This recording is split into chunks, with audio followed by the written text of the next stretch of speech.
वफाकी काबीना इजलास में सुप्रीम कोर्ट के फैसले को मुस्तरद कर दिया गया है। सुप्रीम कोर्ट का फैसला अकलियती है, इस वजह से काबीना इसे मुस्तरद करती है।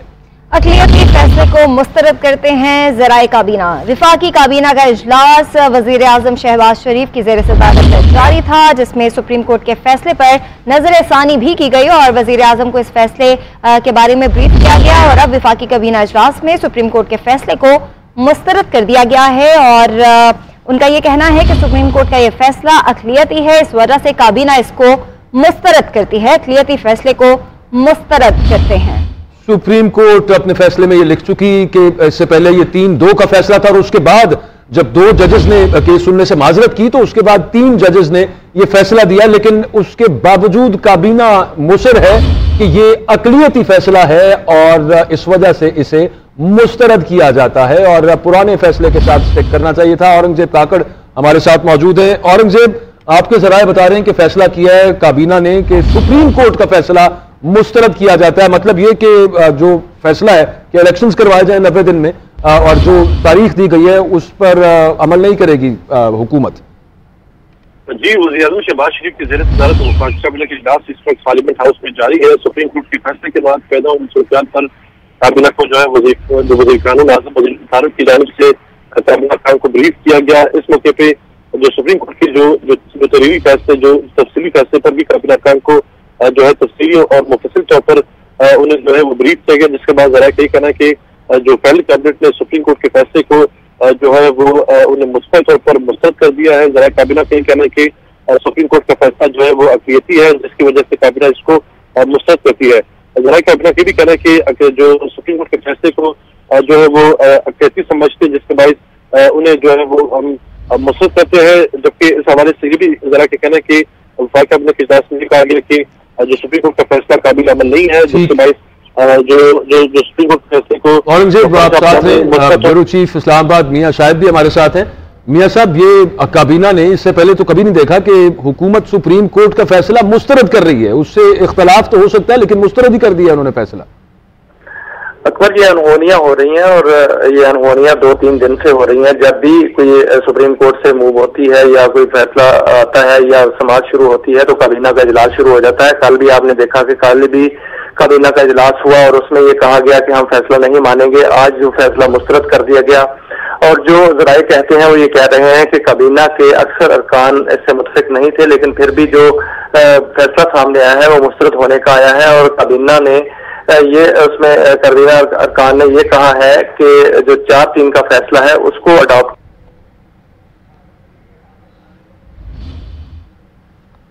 मियां शाहिद हमारे साथ मौजूद थे, उनकी आवाज अभी ठीक तरह से नहीं पहुंच पा रही, अलबत्ता ये बहुत अहम फैसला सामने आया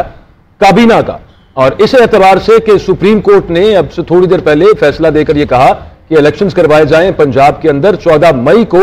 लेकिन काबीना ये कहती है कि यह फैसला काबिल अमल नहीं है, अमल नहीं किया जा सकता कि 14 मई को इलेक्शंस करवाए जाएं सुप्रीम कोर्ट के हुक्म पर। आईन पाकिस्तान जो कहता है कि 90 दिन में इलेक्शंस होना है और सुप्रीम कोर्ट ने उस सब मामले की तशरीह करते हुए जो डेट दी कि 14 मई को पंजाब में इलेक्शंस हो, तो काबीना ने यह फैसला किया है कि सुप्रीम कोर्ट के 3 मेंबर जज बेंच का जो फैसला है एक, तो वो अकलियती फैसला है और अभी तक इसरार है काबीना का कि 4-3 से फैसला आया था। 4 जजेस जब ओरिजिनली 9 मेंबर बेंच बना, उसमें से 2 जजेस पर जब इल्जामात लगाए गए उन्होंने केस सुनने से माजरत की। उसके बाद 7 रुकनी बेंच था जिसमें से 2 जजेस फिर अलग हो गए, लेकिन उसके बाद 5 रुकनी बेंच ने अकेले केस सुना। लेकिन हुकूमत का यह कहना था कि उन 2 जजेस का भी उनको भी फैसले में शामिल किया जाए जिन्होंने केस सुनने से माजरत की थी और ये 4-3 का फैसला है और फैसला ये कि इस वक्त सो मोटो जो हेयरिंग्स है वो हो नहीं सकती और यहां पर सो मोटो केस बनता नहीं था, ये 184(3) की जुरिस्डिक्शन नहीं है, तो लिहाजा ये अकलियती फैसला है और ये मामला लाहौर हाई कोर्ट को जाना चाहिए। मियां शाहिद हमारे साथ एक मरतबा फिर मौजूद है। जी मियां साहब, आप बता रहे थे ये जो अब आगे आया कि काबिल अमल ही नहीं है ये फैसला, उन्होंने कहा है, लिहाजा इससे ये साबित होता है कि वो ये आगे कहेंगे कि हम बिल्कुल मुआवनत नहीं कर सकते इलेक्शन कमीशन की 14 मई को इलेक्शंस करवाने में। अकबर देखें, आज जो काबीना ने फैसला किया है ये तो काबीना का फैसला है, लेकिन एक जानिब जो है वो सुप्रीम कोर्ट का फैसला है और फैसला वही होगा और उस पर ही अमल दरामद होगा जो सुप्रीम कोर्ट का होगा। क्योंकि काबीना एक एग्जेक्टिव है और जो सुप्रीम कोर्ट के कामों में मुदाखलत नहीं दे सकती। अगर सुप्रीम कोर्ट काबीना ने जो कल फैसला किया था वो भी सुप्रीम कोर्ट के फैसले से पहले जो है वो फैसला किया गया कि हम इस फैसले को नहीं मानेंगे। आज काबीना ने कह दिया कि हम जो है वो इस फैसले को मुस्तरद करते हैं। हालांकि ज़राए कहते हैं कि कुछ अरकान काबीना के जो थे उन्होंने मशवरा दिया कि इसको मुस्तरद ना किया जाए बल्कि इसकी अपील में चलाया जाया जाए, क्योंकि अपील ही एक जो है वो हल है और वही एक कानूनी और आईनी रास्ता है। लेकिन फैसला जो है वो सामने आया है कि इसको मुस्तरद कर दिया गया है। लेकिन देखिए, जब इसकी समाअत शुरू हुई थी इस केस की तो उसमें भी अकबर ये सामने आई थी कि हुकूमती अरकान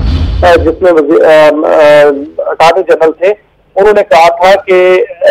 जो फैसला है वो 4-3 का है और 4-3 का फैसला ही मानेंगे। और अभी भी जो काबीना के अंदर ये फैसला हुआ 4-3 का हुआ कि 4-3 का फैसला जो है वो माना जाएगा। हालांकि अदालत जो है वाज़ेह कर चुकी है कि फैसला 4-3 का नहीं है, 3-2 का फैसला है, क्योंकि जो 2 जज साहबान हैं उन्होंने इनकार वहां से बेंच से उठने से इनकार कर दिया था। 2 जज साहबान हैं उन्होंने अपनी राय दी थी जो कि हाशिए के नीचे जो है वो मौजूद थी, तो इसलिए फैसला जो है वो 2 जज साहबान का उसमें कंसीडर नहीं होगा। ये फैसला 2-3 का ही है। और 3-2 का फैसला जो है वो जो 2 जज साहबान ने उनका जो इख्तलाफी नोट था बाद में उन्होंने जस्टिस मंसूर अली शाह ने और मंदुखेल साहब ने जो इख्तलाफी नोट बाकायदा वो लिख कर दिया और वो कोर्ट किया गया हुकूमत की तरफ से, उसी की बेसिस पे शायद कहा जा रहा हो, क्योंकि जब जज साहिबान खुद कह रहे थे कि हम बेंच का हिस्सा है तो वही बात काबीना दोहरा रही है फिर। पर ऐसी बात नहीं है, क्योंकि जो समाअत हुई उसके दौरान 3 रुकनी बेंच ने चीफ जस्टिस ने ये वाजे किया था कि जो इख्तलाफी नोट होता है वो फैसला नहीं होता, वो इख्तलाफी या इजाफी नोट होता है। और वो जो इख्तलाफी और इजाफी नोट था वो उस फैसले में जो कि जारी किया गया था 3-2 का, उसके हाशिए के नीचे वो नोट मौजूद था, तो इसलिए उसको फैसला नहीं कहा जा सकता, उसको इख्तलाफी नोट या इजाफी नोट जरूर कहा जा सकता है। और जो 2 जज साहबान थे उन्होंने अपनी राय का इजहार किया था, लेकिन 2 जज साहबान जो थे उन्होंने अपनी राय का इजहार नहीं किया और उन्होंने वहां से उठने जो बेंच से माजरत कर ली थी समाअत से, तो इसको 4-3 का फैसला नहीं कहा जा सकता, 3-2 का ही फैसला कहा जा सकता है। लेकिन दूसरी जानिब से ये राय थी कि 4-3 का ही फैसला है और यही जो है वो मौकफ अपनाए रखा अटॉर्नी जनरल ने और यही मौकफ अपनाए रखा इलेक्शन कमीशन के वकील जो इरफान कादर थे उनकी जानिब से भी। और जिसमें जो आखिरी समाअत कल हुई थी उसमें चीफ जस्टिस ने कहा था कि अफसोस है कि अटॉर्नी जनरल ने जो आइन और कानून के तहत जो कानूनी निकात हैं वो नहीं उठाए, बल्कि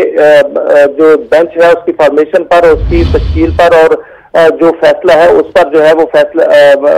आर्गूमेंट करते रहे। आज जो काबीना ने यही आर्गूमेंट जो है वो खुद अपनाकर जो है इसका फैसला कर लिया है। इसको अब आईनी और कानून माहिरीन किस नजर से देखते हैं ये तो बाद में सामने आएगा, क्योंकि इस पर जो है वो बड़े संगीन नताइज भी सामने आ सकते हैं। कि आज जो सुप्रीम कोर्ट का फैसला आया है उसमें कहा गया है कि अगर एग्जेक्टिव नहीं मानेगा या इदारे नहीं मानेंगे तो उसकी शिकायत जो है वो सुप्रीम कोर्ट को दोबारा बताई जाए और उस हवाले से जो है नताइज उसके जो है वो वही अदारा भुगतेगा। तो ये मामला जो है ये एक तसादम की तरफ भी जा रहा है और ये गैर आईनी ही समझा जाएगा इस काबीना का जो फैसला है कि अदालती फैसले को मुस्तरद करना, क्योंकि अदालती फैसला अगर काबीना ने मुस्तरद करना है तो फिर सुप्रीम कोर्ट के फैसलों का क्या होगा, आगे मुस्तकबिल इसका क्या होगा। एक सुप्रीम कोर्ट का जज का फैसला या 3 जज जो है बेंच का फैसला 6 रुकनी बेंच जो है वो तो खत्म कर सकता है, लेकिन क्या 3 रुकनी बेंच का फैसला जो है वो काबीना खत्म कर सकती है? ये ना आइन में कहीं लिखा है ना कानून में कहीं लिखा है सर। अच्छा, ये एक और चीज इसके अंदर काबीना में तो मुख्तलिफ पार्टियों के काबीना के जो मेंबर्स हैं उनका ताल्लुक मुख्तलिफ पार्टीज से है। ये क्या तमाम पार्टीज का मौकफ यही है या ओवरऑल मेजॉरिटी काबीना का मौकफ तो चले वो आ गया, लेकिन किसी पार्टी ने आपकी इत्तला के मुताबिक जो कैबिनेट मेंबर्स हैं उनमें से किसी ने इख्तलाफ किया कि भाई ऐसा नहीं हो सकता, सुप्रीम कोर्ट के फैसले को हम कैसे मुस्तरद कर सकते हैं? अकबर देखें, जो पीडीएम है वो तो उसमें पीपल्स पार्टी नहीं है और जिस दिन बाइकाट का कहा गया था उस दिन भी फरूक इचनाइक ने कहा था कि हमने तो बाइकाट किया ही नहीं है, फरूक इचनाइक की राय भी और थी। आज भी जो जराए कहते हैं कि काबीना के अंदर मशवरा ये दिया गया कि इसको मुस्तरद ना करें, इस फैसले को मुस्तरद करना जो है वो बेहतर नहीं है, अपील में जाना चाहिए। राय जो थी वो मुनकसिम थी, लेकिन ओवरऑल जो अक्सरियती राय वही परवेज जो है वो की है और मुस्तरद करने का ही जो है वो सामने ऐलान आया है। लेकिन वहाँ काबीना के अरकान की राय जो थी वो मुत्तफिक नहीं थी, वो उसमें तकसीम पाई जाती थी। तकसीम थी। बाद अरकान ने ये राय फरिया इदरीस साहब हमारे